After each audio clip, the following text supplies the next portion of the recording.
une appli, une appli mobile que les Cap Emploi Hauts-de-France ont mis en place. Elle est là, en effet. Voilà, donc on ne peut qu'inciter toutes les personnes en situation de handicap de télécharger cette application sur leur mobile.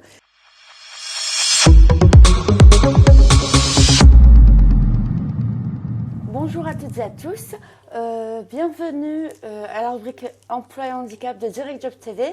Aujourd'hui, nous avons le plaisir d'être très bien accueillis à Cap Emploi pour avoir des éclaircissements sur les aides dont peuvent bénéficier les personnes en situation de handicap. Donc, je vous laisse vous présenter. Oui, bonjour à tous. Donc Isabelle Le Cerf, en effet, je suis la directrice du Cap Emploi, donc Lille, Métropole et Douaisis. D'accord. Et qu'est-ce que Cap Emploi ? Le Cap Emploi est un acteur du service public de l'emploi. Donc à ce titre, nous avons une délégation de service public pour accompagner les personnes en situation de handicap vers l'emploi et dans l'emploi. C'est-à-dire que nous allons à la fois accompagner des personnes qui sont en recherche d'emploi, mais nous allons également accompagner des salariés, eux-mêmes en situation de handicap, pour éviter qu'ils ne soient désinsérés de leur entreprise pour raison médicale. Ça passe par quel genre d'aide ? Alors, pour ce qui est de l'accompagnement des demandeurs d'emploi en situation de handicap, notre mission, c'est de pouvoir remettre la personne en confiance, l'aider à voir sa situation de handicap dans la réalité des faits et l'amener à envisager les leviers pour lui permettre d'accéder à l'emploi. Donc, plutôt s'appesantir sur ce que l'on sait faire et ses potentialités, plutôt que de s'alourdir sur ce que l'on ne sait plus faire, et amener la personne à définir un projet professionnel qui soit compatible avec les problématiques de santé ainsi que les réalités économiques du bassin d'emploi dans lequel la personne se trouve. D'accord. Oui. Mais notre mission, pour ce qui est de l'accompagnement des demandeurs d'emploi, c'est aussi bien sûr l'accompagnement des entreprises. Comment les aider à recruter une personne en situation de handicap, les informer, les sensibiliser et leur permettre de recevoir des candidatures parfaitement compatibles avec les souhaits en termes de compétences et de postes, et éventuellement étudier l'environnement de travail ou le poste et préconiser toute mesure de compensation du handicap si nécessaire. Vous travaillez avec les personnes en situation de handicap et également les employeurs ? Tout à fait, des personnes soit demandeurs d'emploi et je reprécise à nouveau également des salariés, où là aussi nous accompagnons et l'entreprise et le salarié lorsque, suite à un arrêt du travail, suite à un arrêt maladie pour quelque raison que ce soit, le collaborateur n'est plus en capacité de tenir son poste de travail. Nous allons donc là aussi intervenir pour étudier le poste, définir les besoins de compensation si nécessaire et trouver des solutions pour permettre à ce salarié d'être maintenu dans son entreprise. Oui. Voilà, c'est génial. Et donc, Cap Emploi s'adresse aux personnes en situation de handicap ainsi que les entreprises du secteur privé et du secteur public. Absolument, ce sont nos deux bénéficiaires, si je puis dire. Donc des personnes en situation de handicap, salariés ou demandeurs d'emploi, et des entreprises, vous avez raison de le préciser, des entreprises privées, mais également du secteur public. D'accord. Et peut-être pour les plus initiés d'entre nous, vous savez que les entreprises de plus de 20 collaborateurs ont une obligation d'emploi, mais nos services sont bien sûr ouverts également aux entreprises de moins de 20 collaborateurs. Est-ce que vous proposez des ateliers de CV, lettres de motivation, de rédaction ? Alors, notre accompagnement est en effet un accompagnement essentiellement individuel. On a, pour toutes les personnes que nous accompagnons, un accompagnement individualisé, renforcé, personnalisé, et ça passe beaucoup par le face-à-face pour agir aussi sur des sujets plus personnels, voire confidentiels. Mais bien évidemment, la dynamique collective est également fortement sollicitée. Donc, il nous arrive, d'animer des ateliers sur des différents sujets, des ateliers sur les métiers porteurs, c'est-à-dire que la majorité des personnes que nous accompagnons sont aussi dans des logiques de reconversion professionnelle. Donc il n'est pas aisé pour ces personnes de se projeter sur des métiers porteurs d'emploi lorsqu'on on n'est pas habitué à cela. Mais on peut en effet également faire des ateliers collectifs plutôt sur la dynamique de recherche d'emploi. Ça c'est bien. Une dynamique de groupe, ça motive. Ensuite, est-ce que vous pouvez nous parler du rapprochement entre Cap Emploi et Pôle Emploi? Donc ce rapprochement entre Pôle Emploi et Cap Emploi donc, a été initié fin 2020. Oui. Il a été mis en œuvre sur l'ensemble du département du Nord à partir de début 2021. Et depuis l'automne 2021, il s'est généralisé sur l'ensemble du territoire régional des Hauts-de-France. Oui.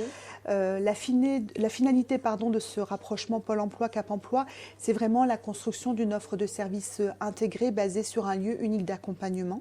LUA. LUA, absolument. Donc cela permet pour les demandeurs d'emploi en situation de handicap d'avoir un seul lieu d'accueil et d'accompagnement au sein duquel il va trouver la compétence idoine, le service adapté par rapport à sa situation. Oui. Donc les conseillers Pôle Emploi et les conseillers Cap Emploi se concertent, travaillent ensemble dans le cadre d'une équipe handicap pour mettre en commun leurs outils, leurs compétences au profit du parcours du demandeur d'emploi en situation de handicap. Oui, et c'est bien que ce soit bien personnalisé parce que chaque personne est différente au niveau de son savoir-être, son savoir-faire et du handicap. Oui, absolument. Et du travail également, donc c'est bien, c'est une bonne idée. Vous aidez les personnes en reconversion ou désireuses d'ouvrir leur entreprise? Alors il est vrai que c'est une solution qui est intéressante pour bon nombre de personnes en situation de handicap que de créer son propre emploi. Oui. Dans ces conditions, il existe des partenaires qui sont vraiment spécialisés dans l'accompagnement de ces projets afin de nous assurer de leur faisabilité et d'être en ingénierie de solutions financières et autres pour la concrétisation du projet. D'autant plus qu'il existe des mesures spécifiques pour les entrepreneurs en situation de handicap. Donc lorsque le projet est à bonne maturité, nous confions la personne à un prestataire extérieur qui va venir apporter son expertise, plus particulièrement sur la création d'entreprise. D'accord, sur la faisabilité et tout ça, quoi. Oui, tout à fait. D'accord. Et quels sont les organismes en faveur des personnes en situation de handicap? Les collaborateurs, les organismes publics ou privés? Alors, tout va dépendre un petit peu de la demande. Il est vrai que sur notre région, mais c'est valable sur l'ensemble du territoire national, il y a un nombre conséquent d'acteurs qui agissent à l'inclusion professionnelle des personnes en situation de handicap. Chaque acteur a sa pertinence, a sa spécificité et ça permet de couvrir tous les besoins. Pour une personne en situation de handicap, il a spontanément en fait, à s'orienter vraiment sur le service public de l'emploi. Vous avez les missions locales pour les jeunes de moins de 26 ans, vous avez Pôle Emploi, vous avez bien sûr le Cap Emploi, et charge à ces acteurs du service public de l'emploi de faire l'état des lieux en fait de ses besoins, d'analyser la demande de la personne et de mobiliser le bon acteur au bon moment. Mais si on avait à citer quelques acteurs avec lesquels nous agissons régulièrement, on peut bien sûr parler de tout le secteur du médico-social. On a aujourd'hui des personnes en situation de handicap qui exige un accompagnement encore plus renforcé. Par exemple, une entreprise adaptée Par exemple. On va mobiliser aussi le dispositif emploi accompagné qui vient apporter un coaching bien spécifique aux personnes qui en ont le plus besoin. Voilà, si j'avais à citer ce type d'acteurs, en voilà un quoi. Quels sont vos projets pour les mois à venir ? Au niveau du Cap Emploi, on a bien évidemment à continuer ce travail de rapprochement avec Pôle Emploi. Nous sommes au début de notre collaboration, même si les premiers résultats sont très satisfaisants et il y a une bonne collaboration entre les conseillers, donc c'est très fluide et le retour des bénéficiaires est très positif. On a bien évidemment toujours à accentuer aussi notre accompagnement vis-à-vis des entreprises. Aujourd'hui, nous sommes sur un contexte économique assez porteur et croisons les doigts pour que cela continue. Oui, bien sûr. Donc c'est permettre à nos publics en situation de handicap de bénéficier le plus possible de toutes ces opportunités d'emploi. Et pour ce faire, il nous faut les amener à se former, à se qualifier pour répondre au mieux aux besoins des entreprises. Puisque vous le savez, je pense, la difficulté première des personnes que nous accompagnons, si je mets de côté bien évidemment le sujet du handicap qui en tant que tel est important et qu'il faut savoir accompagner, on est majoritairement sur des personnes qui sont dans des obligations de reconversion professionnelle. D'accord. Et donc, qui peuvent plus exercer leur métier d'origine. Absolument. Oui. Avec souvent un âge avancé dans leur carrière professionnelle.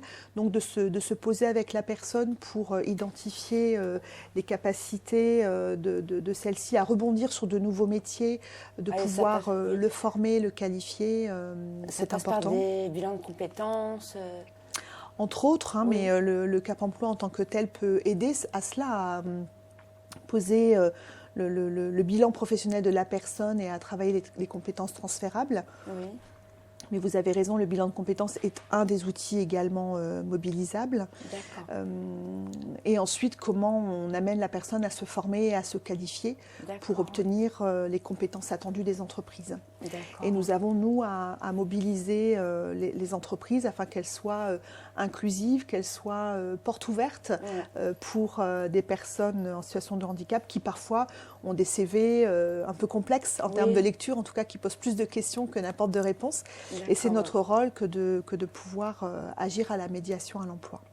Donc ça, c'est un enjeu. Et puis, un dernier enjeu peut-être pour notre Cap Emploi, c'est aussi le maintien dans les entreprises des salariés en situation de handicap, où nous avons là une activité en forte croissance, avec des besoins importants des salariés et des entreprises.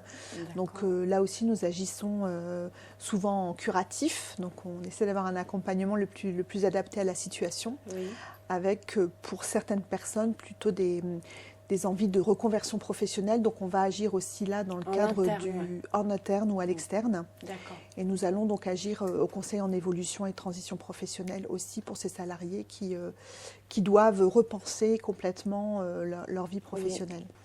Donc c'est bien de bien individualiser chaque situation et prendre en considération les attentes des bénéficiaires, tout simplement. Absolument. Et beaucoup des personnes que nous accompagnons rencontrent en fait un problème de santé au cours de leur vie professionnelle, lié à un accident de la vie personnelle ou à un accident de la vie professionnelle ou encore une maladie. Et donc, elles ne sont pas habituées, si je puis dire, à naviguer dans ce schéma d'acteur et ce schéma de dispositif. Quand on parle de reconnaissance de qualité de travailleur handicapé, monter le dossier auprès de la MDPH, savoir quelles sont les mesures, les aides que l'on peut mobiliser pour aider à la dynamique de parcours. Ce n'est pas simple. Il y a en effet ce que vous évoquiez, la confiance en soi, savoir rebondir dans un réseau d'acteurs parfois un peu complexe d'abord. Et c'est aussi notre rôle que de pouvoir simplifier, accompagner, aider la personne à s'y retrouver. Pour les personnes en situation de handicap, c'est un réel besoin d'avoir des acteurs de l'emploi qui puissent les aider. N'oublions pas que si on regarde quelques chiffres au niveau des Hauts-de-France, nous avons à peu près 52 000 personnes en situation de handicap inscrites à Pôle emploi. C'est entre 9 et 10% de l'ensemble des demandeurs d'emploi inscrits à Pôle emploi, avec, on le sait, un taux de chômage qui généralement est 2 fois plus important que le taux de chômage des personnes dites valides. Le taux de chômage des personnes en situation de handicap a certes baissé, mais moins vite et moins fort que ce que l'on a connu pour les personnes valides. Donc ça reste en effet un public par nature fragilisé qui demande à être accompagné de manière renforcée. Et pour les salariés, que vous ayez un petit peu un ordre d'idée, au niveau des Cap Emploi de la région des Hauts-de-France, c'est à peu près 2000 salariés maintenus dans leur entreprise grâce à notre intervention par an. Vous êtes capitale alors.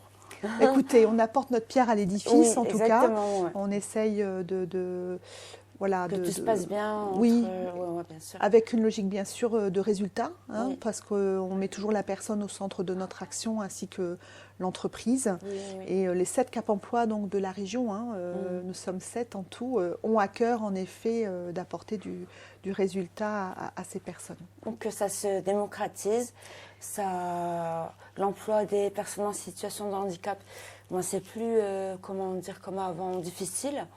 Donc tout le monde s'y met pour le bien-être des bénéficiaires et c'est super.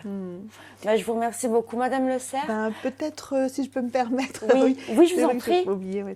Peut-être de valoriser une appli mobile que les Cap Emploi Hauts-de-France ont mis en place. Elle est là, en effet.